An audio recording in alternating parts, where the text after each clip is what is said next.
I'm a big fan of Ayn Rand, of free markets. It was kind of disturbing, I guess, to hear all this talk of income inequality and instituting a higher minimum wage. Isn't this just more like market interventionism? I mean, really, if we lived in a free market, wouldn't we want to abolish the minimum wage? Well, when you hear talk about income inequality, you're talking about a socialist notion. Socialist notions have been around forever, and unfortunately, as lovely as they sound, they never work. The Apostle Paul had wanted an income equality type thing in the early church, and it wasn't long before he realized, okay, new rule, if you don't work, you don't eat.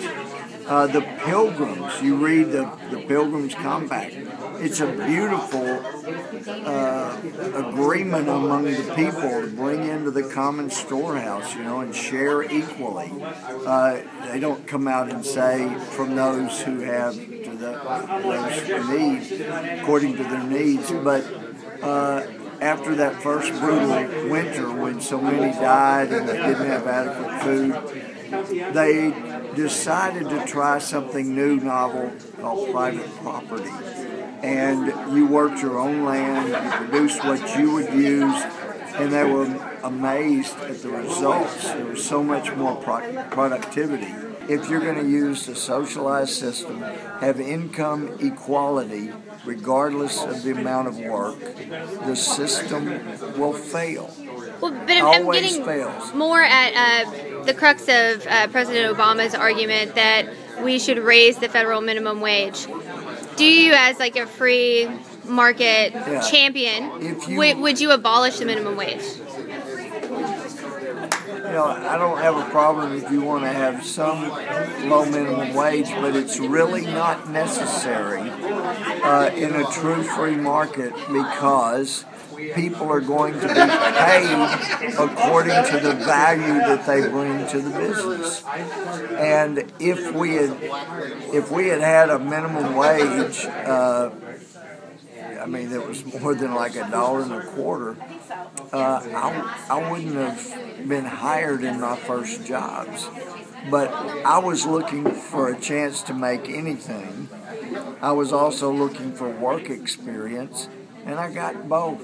I made some money, I got work experience, but it took me a while before I was worth to a business what I was getting paid. That's all part of the process. You have a minimum wage, then it's going to necessarily have an effect on how many people can actually be working in the workplace. So you raise the minimum wage from where it is now, there will be people who lose their job. There will be more young people who don't get hired to break into the workforce so that they can get a better job next time because now they've got experience they can point to on a resume.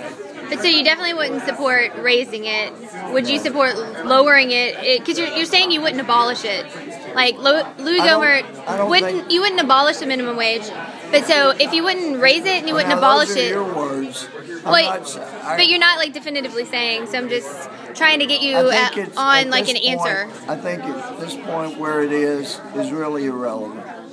I just don't. It's totally irrelevant because that's everything that Obama is trying to push right now is raising the federal minimum wage, and if it has the consequences that that the economists and that the GOP are saying that it will, then it's kind of a big deal, don't you think? You're saying it's irrelevant, but I don't think it's irrelevant. Now I'm not saying that raising the minimum wage is irrelevant. It's not. It's going to put people out of work. So I'm not for raising the minimum wage. It'll put people out of work. It'll keep people who are, we've got groups of young people, 25 and under, can't find jobs anywhere. It's a disaster. And raising the minimum wage will make it even more difficult for them to ever break in. What's your view on entitlements? Obama's budget just came out. Paul Ryan has said that we need cuts. So, are you willing to cut entitlements? What I want to do is get the government out of the business of providing incentives not to work. entitlement. It is totally the antithesis of giving people a chance to work when you reward the lack of work. That's a huge problem. So, anyway. Undercurrent, under the surface.